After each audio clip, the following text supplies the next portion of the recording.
Hi, I'm Dr. Scott Timur. And I'm Dr. George Ragu. We're both from RBK Pediatrics and Urgent Care. We're inviting you again to see our RBK anticipatory guidance and safety videos. So I'd like to talk to you a little bit today about the 15-month-old toddler. So welcome back for your appointment. Some of the things that we talk about at this visit are more along the lines of the developmental encouragement for the kiddos.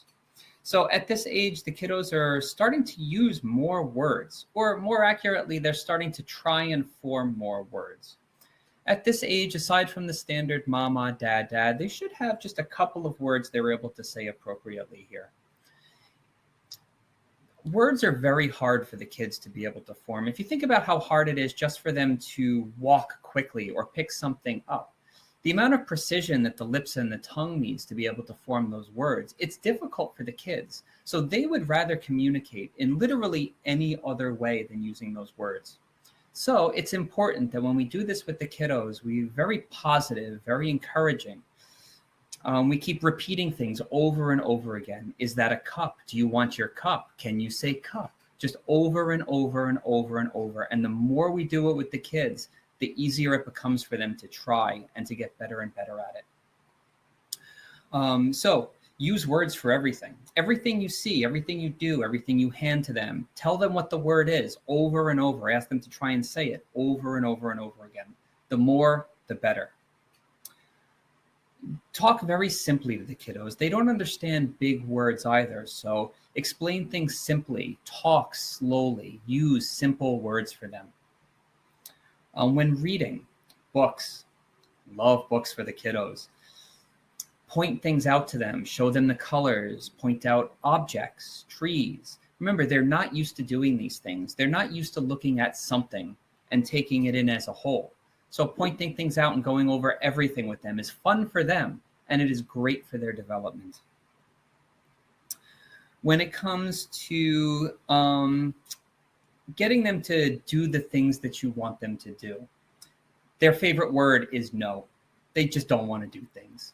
However, if you make them feel like they're choosing to do it, it can really help encourage this and take a lot of stress away from you. Giving the kids the illusion of choice is a very good way to do this. So things like food that you're making for them for lunch. Do you want your peanut butter and jelly sandwich with a banana, or would you like your peanut butter and jelly sandwich with an apple? They feel like they're choosing their lunch, but they're really just eating a peanut butter and jelly sandwich and a piece of fruit anyway. And use that approach for everything that you do with them as well. Another really important thing and habit that we like to get the kids into is protecting their body, specifically the teeth at this age. What kind of advice do you like to give the parents for this? Well, for the healthy teeth, it's very important. Around now is the time that you'll start taking the baby to the first dental appointment, where they'll just basically take an overall exam and look at the health of the teeth and maybe clean them a little bit. But it's very important to start brushing the child's teeth every day. Twice a day would be great. If you take a small amount of toothpaste with a little toothbrush and just rub a little bit, that could help to clean the teeth. Very, very important thing is you have to wean the baby off of the bottle, because if the bottle stays too long into the mouth, it does something to the development of the teeth, where the children start to get an overbite. And what's even worse, if they sleep with the bottle, it causes dental rot. Basically, the sugars from the formula and the milk, it just damages the top teeth where they just melt. You can start to train the baby into washing his teeth by having the baby watch you brush your own teeth. And a very important habit that you should not do is avoid sharing cups and spoons with your child. I've seen people where they put it in the parent's mouth and then they put it into the baby's mouth. That's how germs are transmitted. In regard to oral health, try not to let the baby have a pacifier at this age. It's starting to be a little bit old. Pacifiers are pretty okay when they're very small. But once they start hitting 15 months, 18 months of age, it's time to get rid of that pacifier. And definitely don't clean the pacifier with your own mouth. I've seen people where in the room where they drop the pacifier on the floor and then the parent quickly puts it in its mouth and then gives it back to the child. many, many germs are transmitted that way. And we should make sure that the baby takes the multivitamins with the fluoride supplements that we prescribe. Yeah, especially important here in Suffolk County where they don't put extra fluoride into the drinking water. So the kids don't have any other source of it. In these areas, the recommendation from the American Academy of Pediatrics is to provide the kiddos with a multivitamin with fluoride in it. So we will be doing that for you at the visits. Why don't you tell us about good night's sleep for children, Dr. Scott? So the sleeping, very important. Remember, the only way the kids know what's normal and what's expected of them is how we treat them and how we react to them. So we've, up until this point, we've been trying to train the kiddos to sleep on their own through the night, in their own bed, in their own room. But kiddos love to push limits. So they are going to try to come into your room. They're going to try to cry and get your attention in the middle of the night when they wake up. It's important that we use the same strategies for the kids that we were using when they were younger and we were sleep training them to begin with. So anytime they wake up and they fuss, of course, if we're worried about them, we go and we check on them. But if they're okay and they just wanted a little attention or they were a little scared, the best advice is you give them love, inspiration, TLC, you tell them they're safe, they're a big boy or a big girl in their own big girl and big boy bed. And as soon as they're calm, though, no wasted time. You turn out that light and you leave the room and you let them fall asleep on their own in their own bed. That gives them the practice of being there in their own room by themselves. And again, repetition, repetition, repetition. The more you react to them that way, the less and less that they'll start fussing for you to come into the room and help them feel better in the middle of the night.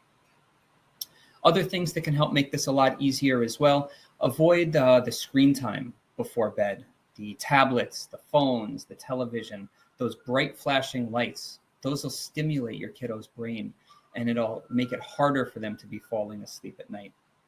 Again, the bedtime routines are very important. If you do the same things at the same time in the same order every single night, your kiddo will recognize the bedtime routine and they'll start falling asleep in the middle of it. Make it a whole lot easier to get them down into bed initially. Yeah. What other advice do you have, Dr. Rugo? Well, I'd like to talk about safety because that's my thing. I've worked a lot in the emergency rooms and urgent cares and in the office. I've seen a lot of accidents. Most important is the car seats. The baby should stay in the rear-facing car seat up until 2 years of age. We're not quite there yet. And then when you do switch over, you have to make sure you have the child's perfect weight and height, and you have to follow the instructions from the manufacturer. Everyone should wear a seatbelt in the car, including all children and parents. Once again, lock away all poisons, medications, and cleaning supplies. I've seen children get into grandma's medication and it becomes a big production. Keep the poison control number handy, 1-800-222-1222, just in case the child gets into some medications or some poison. You can call them up and they'll tell you whether it's going to be okay, whether to worry, or whether to call the emergency services and take the child to the emergency room. Put gates at the top and the bottom of the stairs, window guards, because kids climb and they fall. They tend to jump off of things, into things, out of things. Be very careful.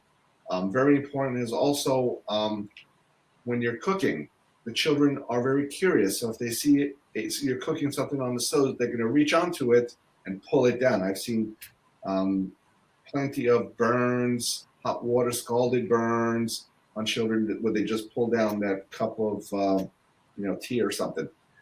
If you have a fireplace, make sure it's never hot and the child can get a hold of it because they tend to go into these places. And if you have any space heaters, the children tend to touch electrical cords or they touch the thing and they can get severely burned.